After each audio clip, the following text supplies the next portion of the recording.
Let's surf over the waves of the knowledge with Yatra Tatra Sarvatra. Namaste. Duryodhan tells about Kaurav warriors and generals to Dronacharya. Asmakam tu vishishtaye tannibodh dvijottama Nykaa मम सैन्यस्य संज्ञार्थं तान् ब्रवीमिते भवान् भीष्मश्च कर्णश्च कृपश्च समितिञ्जयः अश्वत्थामा विकर्णश्च सौमदत्तिस्तथैव च अन्ये च बहवः शूरा मदर्थे त्यक्तजीविता नानाशस्त्रप्रहरणा सर्वे युद्धविशारदा.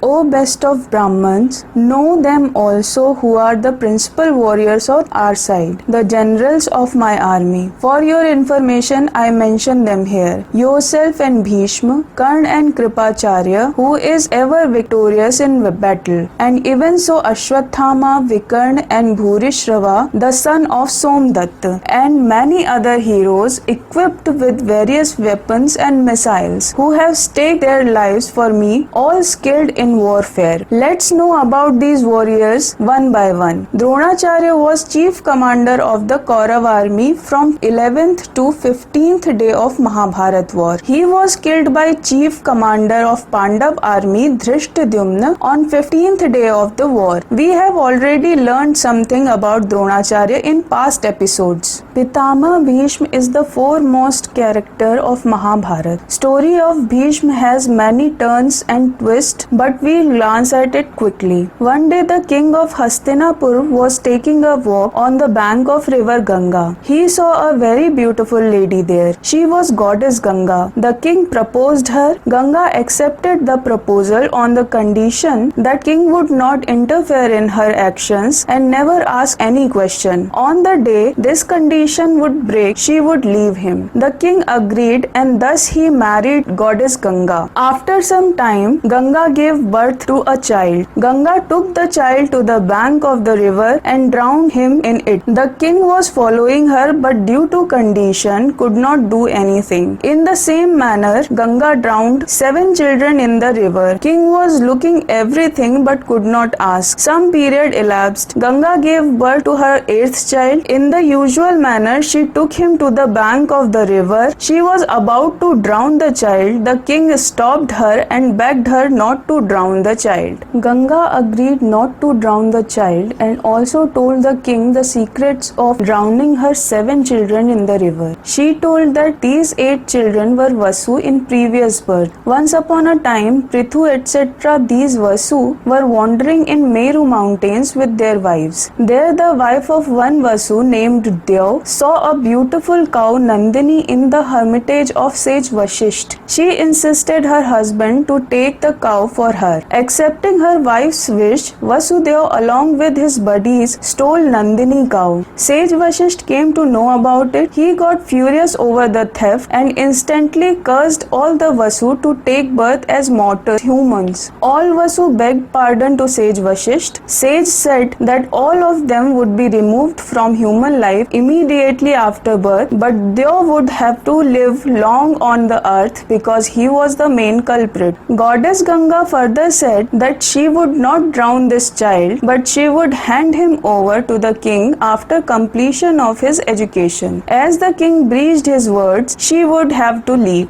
Teacher of gods Brihaspati taught this boy penal code. Teacher of demons Shukracharya taught politics. Sage Vashisht taught Ved and Vedang. Sanat Kumar taught spiritual science. Sage Markandeya taught duties of sage. Sage Parashuram taught military science. And the king of gods Indra taught him about celestial weapons. King Shantanu named him Devvrat. Shantanu was very sad by the separation from goddess Ganga. Once he was walking along the river and saw an extremely pretty boat girl. She was Satyavati. The king proposed her. Father of Satyavati put a condition for the marriage that the son of Satyavati would be the next king. Shantanu was not agreeable to these terms. He was not happy with the incident and remained sad. As soon as his son Devvrat knew about it, he approached the boat devout man and vowed to renounce the throne and to be unmarried throughout his life. And thus King Shantanu married Satyavati.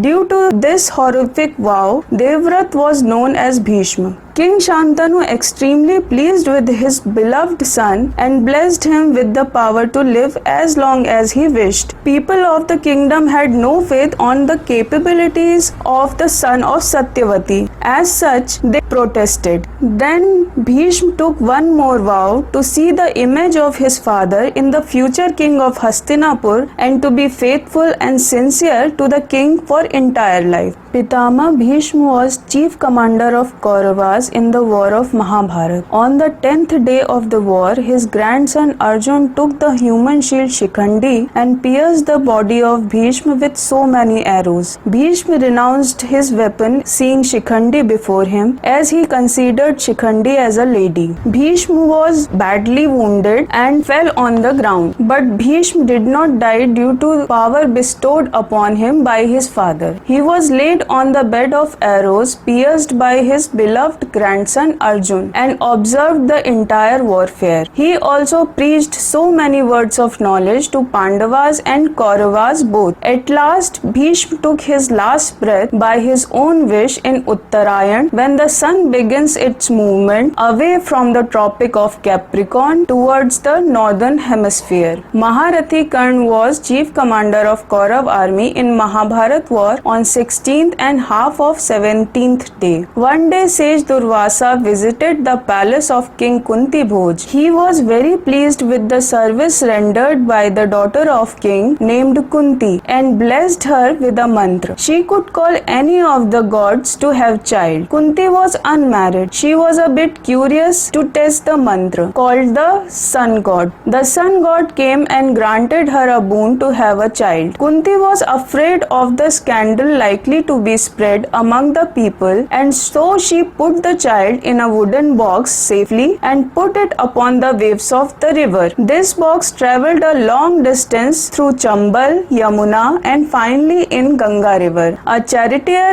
Adhirath was taking a bath in the river and he saw the box floating. He had no child. He gave the child to his wife Radha, who was very glad to have the child. She brought up the child with utmost love and affection like her own son. She named him Vasusen. The child had armor and earrings attached to the body, which could not be detached without cutting them off. He was popularly known as Karna due to these earrings. Karna got the lessons of military science from sage Parashuram, pretending him as a Brahman boy, as sage Parashuram used to teach only Brahman boys. Sage Parashuram was very pleased with his service and bravery. When Parashuram came to know that Karna was not a Brahman boy, he cursed him that he would forget his knowledge when he would be in dire need. Karna was a most generous donor. By the armor and earrings attached to the body of the Karna, Kunti knew that he was his eldest son. She approached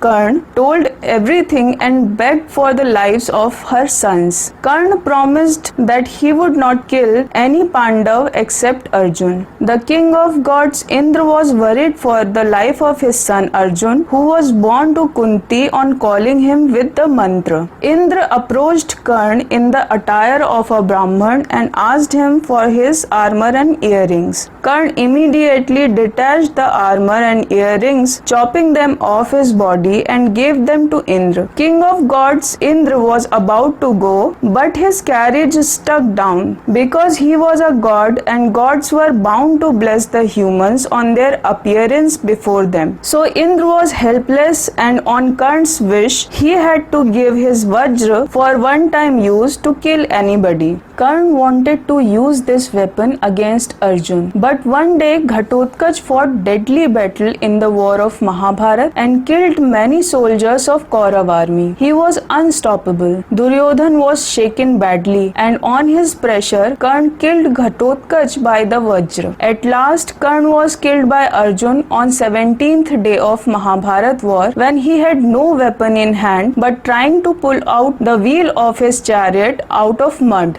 story of Kripacharya is also very strange. Sage Gautam had a son named Sharadwan. He was born with arrows. He had least interest in Vedas, but he was fond of archery. He practiced archery and attained various skills. This was a cause of fear for Indra. So Indra sent a fairy named Nampadi to distract him. Nampadi was so beautiful that the sage fell in her love, and consequently the fairy gave birth to twins, a boy and a girl. These lovebirds abandoned the twins in the jungle, where they were found by King Shantanu. King felt pity on these twins and brought them up. As such, they were popularly known as Krip and Kripi. Krip was also very skilled in archery like his father. Bhishma appointed him to educate Pandav and Kaurav princes, and thus he became famous by the name of Kripacharya. He was fighting for Kauravas in the war of Kurukshetra, and when they vanished, he came with Pandavas. Later on, he taught military science to the last surviving prince of Pandavas, Parikshit. It is believed that Kripacharya is one of the 7 immortals.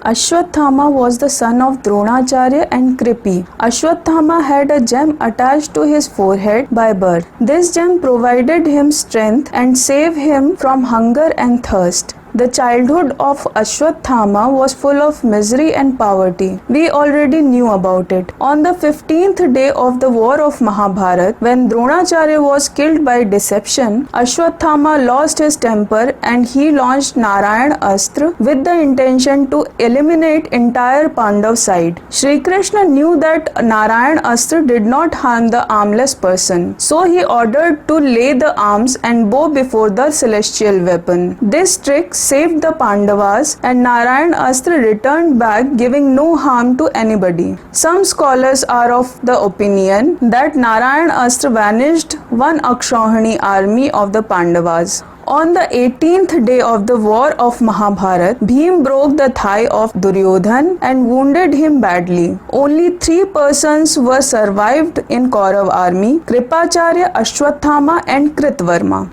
Duryodhan appointed Ashwathama as chief commander. Contrary to the ethics of the battlefield, Ashwathama attacked Pandav camp in night when all warriors were either sleeping or resting. He assassinated Dhrishtadyumna, Shikhandi, Yudhamanyu, Uttamauja and other main Pandav warriors. He murdered all 5 sons of Draupadi while in deep sleep, beheading them. Thereafter, he approached wounded Duryodhan and described all. Duryodhan took a sigh of relief and took his last breath. Kripacharya, Ashwathama and Kritvarma performed his last rites.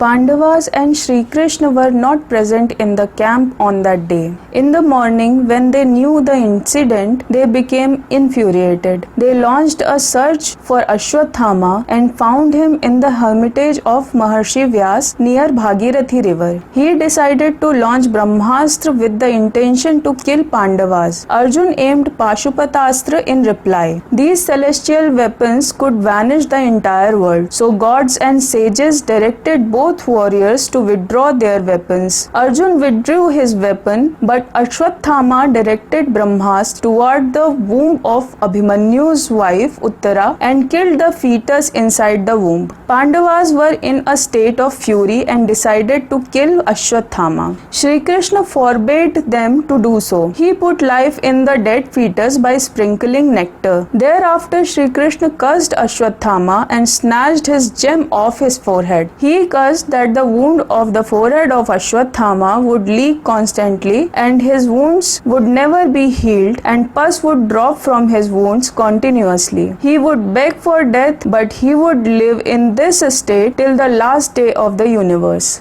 Vikarna was younger brother of Duryodhan. He was the strongest Kaurav after Duryodhan and Dushasan. When Duryodhan directed Dushasan to strip off the robes of Draupadi, only Vikarna strongly objected to it. But his questions and pleas were never answered by silent courtiers. He fought for Kauravas due to his faith for the king of Hastinapur. On 14th day of Mahabharat war, when Arjun was fighting a fierce battle with the aim to kill Jayadratha Mahabharat, Bhim was fighting against Vikarna, in which Vikarna was badly wounded by Bhim. Vikarna smiled and said to Bhim he should perform his last rites, and thus he took last breath. Though Bhim killed Vikarna, but he was not happy. He had tears in his eyes and he was cursing himself and the war for killing a noble person like Vikarna.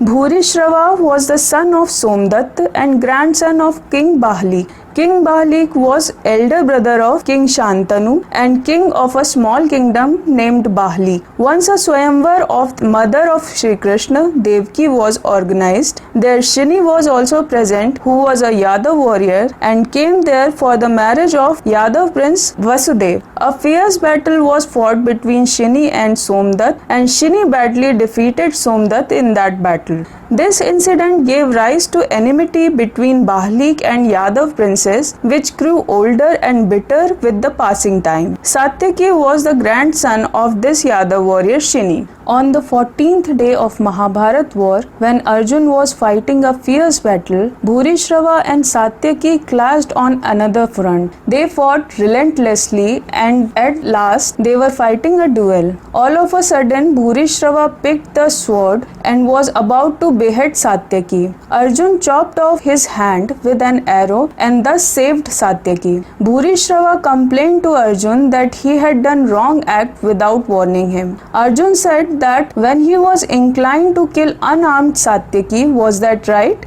When he surrounded the minor and unarmed boy Abhimanyu with other Kaurav warriors and collectively killed him, was that ethical? Then why is he complaining now? Bhurishrava bowed his head with shame and sat down in lotus posture.